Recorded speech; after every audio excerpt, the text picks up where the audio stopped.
ही काश्यते काशी काशी सर्वप्रकाशिका स काशी विदिता ये ते प्रातः काशिका। अर्थात काशी आत्मज्ञान के प्रकाश से जगमगाती है, काशी सब वस्तुओं को अलौकित करती है।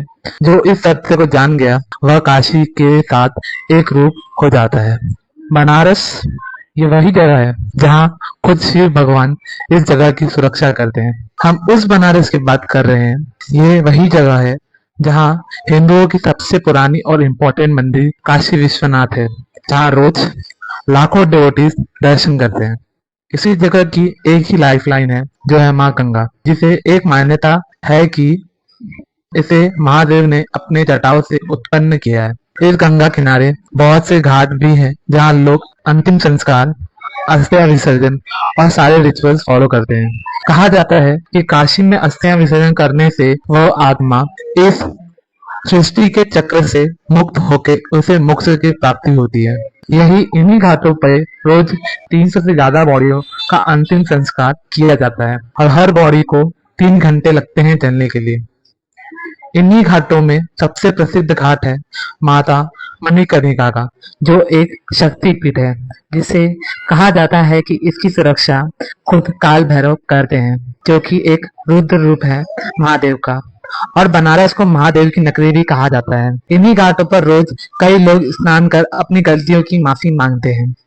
स्कंद पुराण के हिसाब से बनारस आज से 5000 साल पहले खुद शिव के द्वारा बसाया गया था, ताकि लोग यहाँ आकर मोक्ष पा सके। यह बनारस सिटी एक बड़ा धार्मिक केंद्र है हिंदुओं के आस्था का।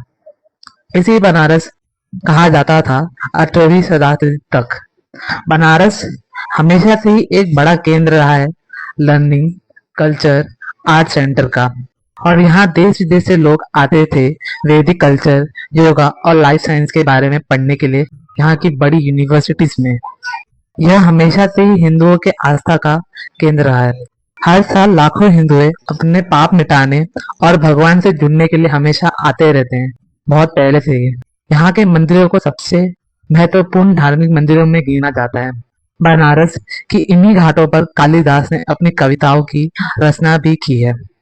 यहाँ माना जाता है कि लोग सिर्फ दर्शन के लिए ही नहीं बल्कि यहाँ आकर गंगा माँ की पूजा भी करते हैं, ताकि उनकी आत्मा को स्वर्ग की प्राप्ति हो।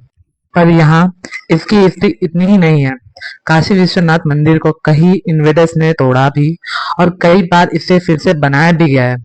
11वीं शताब्दी में गजनी ने मंदिर को तोड़ के उसके सारे खजानों को लूट लिया, और इतना सब के बाद भी हिंदुओं राजाओं ने मंदिरों को फिर से बनवाया, जिनमें कई मराठा और राजपूत थे।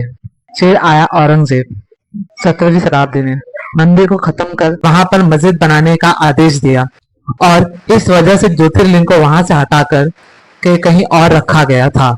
आज वहीं पर ज्ञान व्यापी मस्जिद है और उसके बाजू में काशी विश्वनाथ टेम्पल है, जहां उस ज्योतिर्लिंग को स्थापित किया गया है।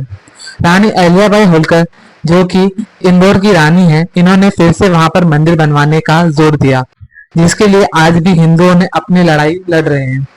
तो यही हमारे महादेव की नगरी की कहानी है।